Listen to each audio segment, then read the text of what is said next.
The twists just keep on coming in the case of Emma Ray Gervaisi, the 14-year-old girl who was kidnapped and missing for a month before her own father tracked her down and came to the rescue. Investigators now believe Emma Ray was involved in a sex trafficking scheme, and the number of people involved just keeps on growing. The last time we told you about Emma Ray's case, there were 2 arrests. Now there are 8, including 2 women, one whose Instagram describes her as a loving grandmother. That same grandmother now faces charges of sex trafficking and endangering the welfare of a child. 5 other men are also charged too with kidnapping and rape. Lots of twists and turns in this case, but to understand where we're at right now, let's go back to the start. That's December 9th of last year, when 14-year-old Emma Ray Gervaisi was last seen in the driveway of her East Patchogue home on Long Island. At first, the story was that Emma Ray was getting something in her driveway when she was taken, but that doesn't seem totally accurate anymore. New reports say Emma Ray got into the car of someone she met online, who we believe to be 64-year-old Francis Buckheit. Remember that name, he'll come back later. After Emma Ray went missing, there were apparently reports that she left willingly and was some sort of runaway. Here's what her dad, Frank Gervaisi, has to say about that. We just leave the stupid comments off the page that, my daughter's a runaway and things like that. She may have left the house with a stupid thought. What happened to her in this really bad world we live in is what we're talking about here. Trafficking is a huge problem across the world. It's a very big problem on Long Island, and I stress that parents should keep an eye on their children. Keep an eye on your little girls, even your boys, okay? Because these people are predators, and they will stop at nothing to get to your kids. A couple of things to take away from that video. 1, Emma Ray could have gotten into the vehicle somewhat willingly, but as a naive teenager. And 2, Emma Ray may be involved in sex trafficking. During the time she was missing, Emma Ray's dad kept making videos just like that one, asking for tips and giving updates on the case. Almost right away, he said he believed sex trafficking was involved. He also noted Emma Ray had a history with drug use before her disappearance, and at the time she went missing, she was actually wearing one of those GPS ankle bracelets. But that didn't help tracking her down. The bracelet was actually found a block away from Emma Ray's house. It had been apparently cut off by the people who took her. On December 10th, the day after she went missing, Emma Ray was seen in Bohemia, New York, not too far from her home in East Patchogue. She was seen on security camera video knocking on motel room doors and wandering aimlessly. But by the time investigators saw this video, she was gone. Over the next few weeks, her dad continued to search for Emma Ray, putting up flyers, making more videos, posting to social media, and asking for tips to find Emma Ray. And all that actually worked. Today is day 27, and I proudly am very happy to tell you guys that Emma Ray was found yesterday. We still don't know much about this tip, except that it was a woman who personally gave the tip to Emma Ray's dad. She didn't want to reveal her identity because she was concerned for her own safety. It was those social media videos and the flyers that helped me to get an anonymous tip yesterday. And I want to thank that person on this video, I'm not going to mention her name, for coming forward and giving me an information about my daughter. And the phone call that I received was that she was on a boat in Islip. I didn't want to believe at the time. I did follow that up on my own. I drove down there. The lady who gave me the tip was afraid to go in the boat, believed to be with some dangerous people, etc. I still wasn't sure if it was a legit lead or not. I did bust into the boat and recover my daughter. I did clear the boat. There was nobody else on the boat at the time when I got there. Unbeknownst to me, I didn't know who was inside at the time as the curtains were drawn on the boat. That being said, she's safe and alive.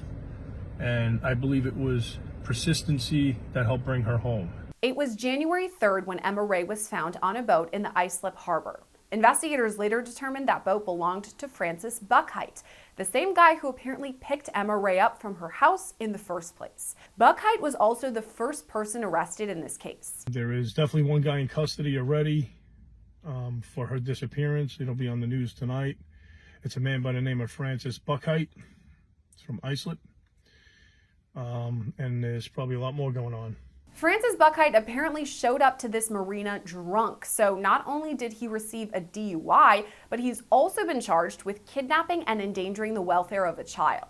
Before his arrest, Buckheit was allegedly planning to sail with Emma Ray down to the Carolinas, but thankfully she was found before that could happen. Emma Ray's father said before Francis Buckheit's arrest, she was being held on the boat against her will. A lot of confusion, a lot of dumb comments I'm reading that Emma could have just left on her own will.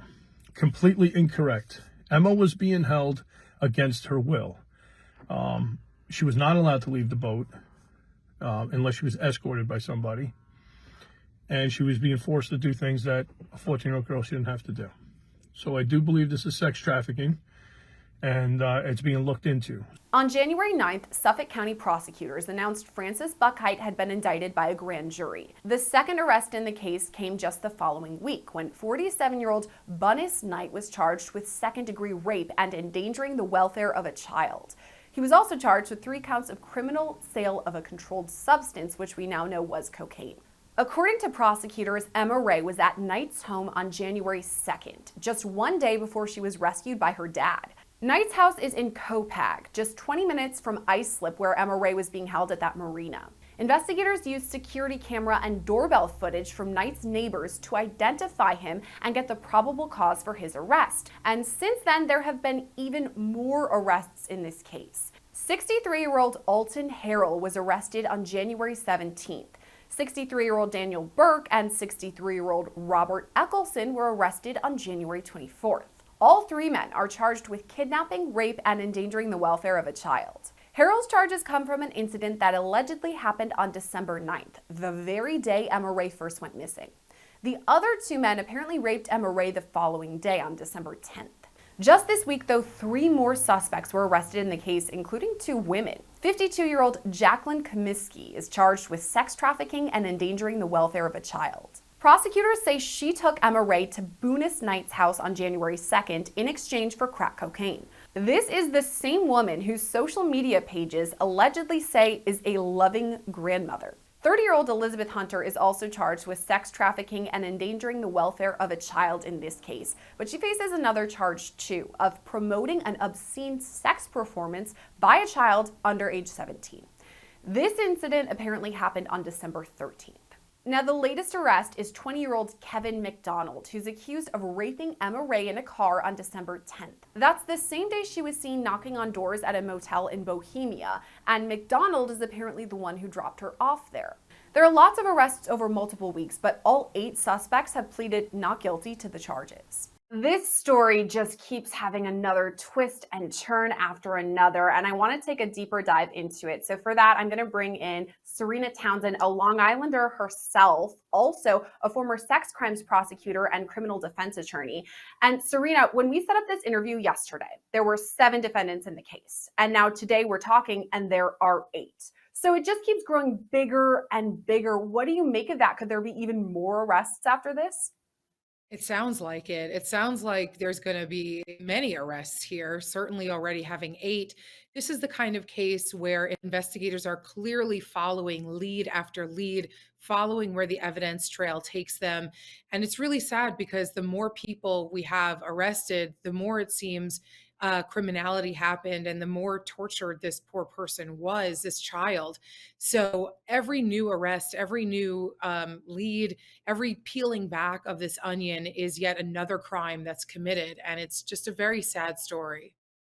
It is really tough to think about the number of people who were involved. So that's the number of instances that this young girl was allegedly abused. And it's crazy to think about. But then when I step back and see the bigger picture too, does this kind of show that sex trafficking is a bit more prevalent than the everyday person might think? I mean, this is a safe place, ordinarily Long Island. She was in her driveway. But is this a bigger thing than we may realize?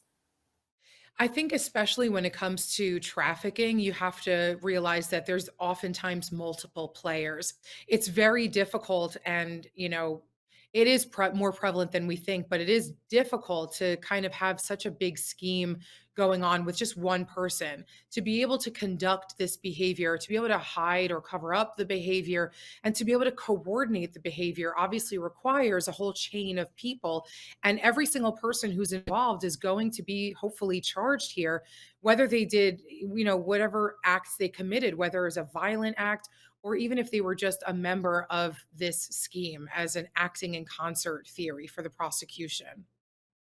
The way that things allegedly started with this is that she went willingly, somewhat, into a person's car that she had been chatting with online. And this is the first defendant in the case, Frances Buckheit. And I say willingly, I guess sparingly, because she's a young girl and maybe naive and had potentially been groomed. So that's what I wanted to ask you is, do you think that's a possibility here? I mean, she's 14. This man is in his 60s. They were chatting online. I mean, is that grooming 101?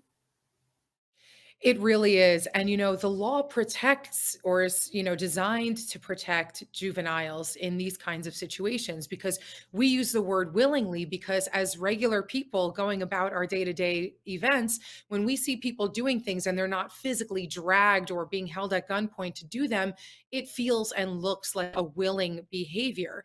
But children, as we know, do things all of the time because they feel coerced or they feel they have to do something, or maybe they just don't understand the implications of their actions. And so that's why these kinds of laws, human trafficking, sex trafficking, take that into account and they are kind of statutorily applied. So even if the person looks like or acts like they're doing something willingly, because they haven't come of age yet, we don't put that onus on them. We put that onus on the adult asking them or coercing them or bullying them into the behavior that eventually they're going to be doing. I'm glad you explained it like that because, yes, we have to remember this girl is 14 years old. She doesn't even have her driver's license yet. 14. We have to remember that throughout all of this. Also, when she was found on this boat, which we can get to in a second, some people apparently online were sending comments to her dad saying, okay, well, when you found her on the boat, she was alone. She could have just walked out. She could have left. But does that go to what you were just saying, that she was coerced or bullied or maybe threatened that she had to stay there? Absolutely. These are the kinds of situations where you simply can't victim blame because this is a child and children make bad decisions all the time. Some of them are dangerous decisions, some of them aren't, but we don't fault them in a situation like this. Particularly, you have multiple, much older people. I mean, they're practically elderly people who have life experience and the ability to coerce, you know, any number of types of children to do these kinds of acts. And, a child doesn't necessarily have the life experience or the confidence or the physical strength or ability to stand up for themselves. I mean, she could have walked away. How? I mean, you're potentially surrounded by people or they've threatened you, or there's all sorts of reasons why a child can't and won't do that for themselves. And that, again, is why the law simply has to protect them, even if it appears like they might have made one or two choices on their own. I do have to wonder too if drugs were involved in all of this. I know that there are a couple of charges related to drugs, and Emma Ray apparently had dabbled in drugs before she disappeared. So she has a bit of a history. And I have to wonder if the defendants in this case potentially lured her with drugs or, on the other hand, drugged her and forced her to do some of these things. Is this possible? Absolutely possible. Listen, there's no limit to the amount of coercion and the amount of just nefarious activity that clearly these people, well, allegedly, but kind of clearly, these people have, been willing to do. And so I wouldn't put it past anybody to, if they're already taking actions to lure a child or kidnap a child or threaten a child, to also, drug a child. Certainly that's a possibility on the table here. And I'm hopeful that law enforcement will conduct all sorts of tests to try to determine how the drugs were utilized in this case. That will definitely be interesting to see what happens because, as we've said at the start of this interview, there continue to be developments almost day by day here. So, hopefully, we'll learn a bit more on that end soon. I also mentioned her dad because he's a huge player in all of this. He was very vocal. I'm going to find my daughter. Thankfully, he did, but he was making these posts to Facebook asking for tips, putting out a reward, and it was an anonymous tip that ended up leading to Emma Ray. So he ends up going to this marina and storms onto the boat himself alone. And I just really can't get over this. I just keep seeing like Liam Neeson in my head. This is Taken, this is a movie. And it's unbelievable that this actually happened. I mean, I've never heard of anything like this. Have you ever seen anything like this? It is really interesting. And I think, look, different people handle trauma in a different way. There's a lot of people out there who don't necessarily trust law enforcement. We have to remember that even though law enforcement sometimes breaks the rules, they are bound by certain rules that they have to follow. And I think that this father probably was like, I'm not going to introduce law enforcement into this equation because they're going to tiptoe around this. They're going to make sure, I mean, everybody has their rights, which is true. Like if you involve law enforcement, they have to respect people's rights. They may have to get a warrant before they do a search, and every minute counts in the father's mind. And I'm not encouraging it. I'm not saying people should do it, but certainly I could appreciate the hysteria that he might have been feeling that caused him to say, you know what, I'm not going by the book. I'm not waiting for the law. And God knows, maybe they're going to be incompetent and not find the people, or maybe he knew more about the people that she was with than the law enforcement would know, and he could hit the ground running. There's 1,000 reasons why a father might jump to this kind of protective place and say, you know what, I know that protocol says call 911, but I'm not doing it. I'm going to get my daughter. And thankfully, when he did that, he found her and rescued her. So even if it may be against protocol, as you said, it turned out to be the right move because she was found and she is now safe. I wanted to talk about the tip a bit more, though, too, because this tip was an anonymous one from a woman who doesn't want to reveal her identity because she was afraid of retaliation if these people may find out who she is, which that unto itself is very scary and makes me think that these people are very nefarious characters altogether. But do you think that this person may be speaking with investigators, even if we, the public, don't know her name? Potentially police officers or investigators have reached out? I hope so. I mean, I do understand and appreciate her fear, though. It's a very real fear. You're dealing with people, if, allegedly, but if they really did do the things that she's claiming they did, these are very dangerous people with a lot of coordination. This may not be, these people are like in their 60s. This may not have been their first victim. This could be the start of a major, massive, long term, large scale investigation that spanned many decades, even. Who knows? I mean, I'm really speculating at this point, but you really don't know if this is much bigger than we know. And the person who gave the tip obviously knew enough to give it. And so she might know a lot about these people to give her that level of fear. If she is cooperating with the police, then presumably and hopefully the police are giving her the protection that she needs in order for them to get what they want without putting her in real life risking danger. You brought up a really interesting point here. We know that there are quite a few defendants, 8 at the time of this recording, potentially more, we'll see down the line. But we have one victim or survivor in this case. But do you think it's possible that there is more than one person who was abused by these people? Or as the investigation continues, we find other potentially underage victims? I think it's very possible. And I think that the police are hopefully thinking about that as well and hoping that they will be able to find more. I mean, this is the kind of thing, as we kind of started this program saying, you're peeling back the onion layers. This type of crime and the situation that we already kind of see developing, it lends itself to more, as they peel back more, as they lift up the rock and they see, the worms underneath, they're going to probably find more and more evidence that might lead them to additional victims, additional crimes. The more people you add to the mix, the more possibility that this is bigger than what we ever could have imagined. It's so scary to think about potentially other victims in the case. I wanted to talk about the defendants a bit too, though. There are so many, but something that was a pattern throughout all of this is that a lot of the men were age 63. So you compared that. They're basically senior citizens compared to her 14 years old. So I just wanted to point that out once again to anyone Yeah. watching. So we have that there, which doesn't really make sense. This should have never happened, but I can understand it relatively. The one that I don't understand is this grandma who now has been arrested and she's been involved. So there's two women, and stereotypically we just see men who are involved, but now we have a couple of women who are involved too. What do you make of that? It usually is, I mean, stereotypically speaking, it oftentimes is men dealing with trafficking. But you know what? We don't give enough attention to the fact that there's oftentimes women involved too. And even if the women are not necessarily involved in the sexual acts all of the time, they can serve in different ways to try to lure a child. Women, whether we deserve it or not, are often looked upon as more trusting as men.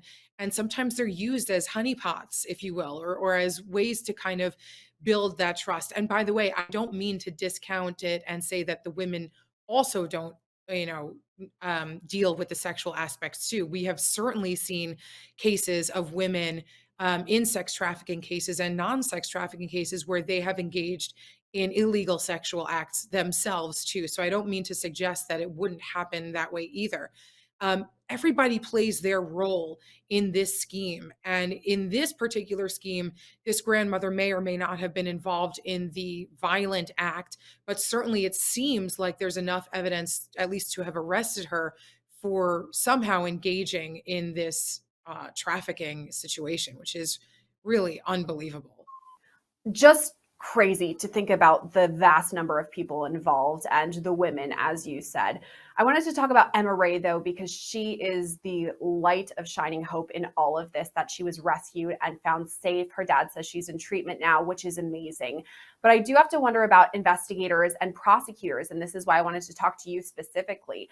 Let's say this eventually does go to jury trial. How would prosecutors work with her if she had to testify? I mean, she's 14 years old, young kid. She maybe has to face these people in real life, face to face, and relive some of the worst weeks of her life. How would prosecutors go about preparing her for that? And I have done this exact type of prosecution with young people as well. And I will tell you, it is very difficult for them. It is a very traumatizing experience because even before the trial, they are engaged with law enforcement and they are repeating their story to so many different people. And it's taxing, it's traumatizing, and it really requires a huge level of bravery and resilience to be able to recount those details. So, on that level alone, getting her cooperation is going to be difficult because naturally it's going to be scary for her.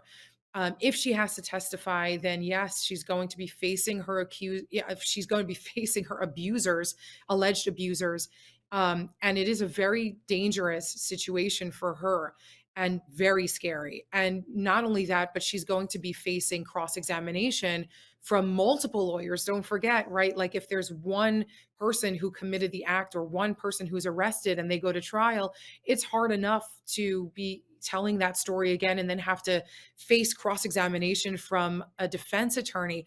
But imagine this case goes to trial and there's a number of co defendants in the case, each co-defendant having their own attorney. That's going to be a barrage of questions. And, the purpose of those questions is to strike, to make her look like she's not credible and to make her look bad in front of a jury. And that is an extraordinarily difficult role to be in as an adult, let alone a child who was involved in a situation where they're going to try to tarnish her reputation. They're going to try to say, oh, she already had run away and she made these choices herself and she was a bad kid. And, you know, it's very hard to hear that and stand up for yourself as a child, especially. It's just really troubling to think about something like this happening at all, let alone her having to relive it and testify.